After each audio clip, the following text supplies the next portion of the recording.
Hello అందరికీ బాగున్నారా అందరూ? నేనైతే చాలా బాగున్నాను. మీరందరూ బాగున్నారని నేను అనుకుంటున్నానండి. నిన్న కొంచెం డిఫరెంట్గా చేశానండి చికెన్ కర్రీ. మీరు ఎప్పుడైనా ఇలా చేస్తుంటే కామెంట్ చేయండి, లేదా మీరు ఎలా చేస్తారో కామెంట్ చేయండి. ఎప్పుడు ఒకేలాగా చేసుకోవడం ఎందుకనేసి ఇలా చేశాను.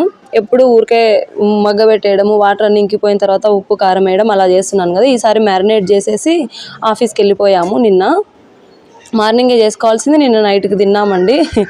ఇంకా యాజ్ యూజువల్గా ఉల్లిపాయలు మగ్గిన తర్వాత అందులోకి టొమాటో పేస్ట్ వేసాను. టొమాటో జీడిపప్పు పట్టాను. కావాలనుకుంటే మీరు ఆ టొమాటో పేస్ట్తో పాటు లవంగము, యాలకులు, ఈ హోల్ మసాలా గ్రెయిన్స్ కూడా వేసేసుకొని మిక్సీ పట్టుకోవచ్చు. ఆ పేస్ట్ని ఆనియన్లు మగ్గిన తర్వాత వేసేసి అందులోనే కొంచెం కారము, మళ్ళీ ఉప్పు, గరం మసాలా వేసి ధనియాల పొడి వేసేసి చికెన్ వేసేసుకోండి. మ్యారినేట్ చేసిన చికెన్ అందులో ఆ మిక్సీలో పట్టిన వాటర్ అన్ని వేసేసి బాగా కలిసిన తర్వాత లాస్ట్కి చికెన్ మసాలా వేసి కొత్తిమీర వేసి దింపుకోవడమే అండి.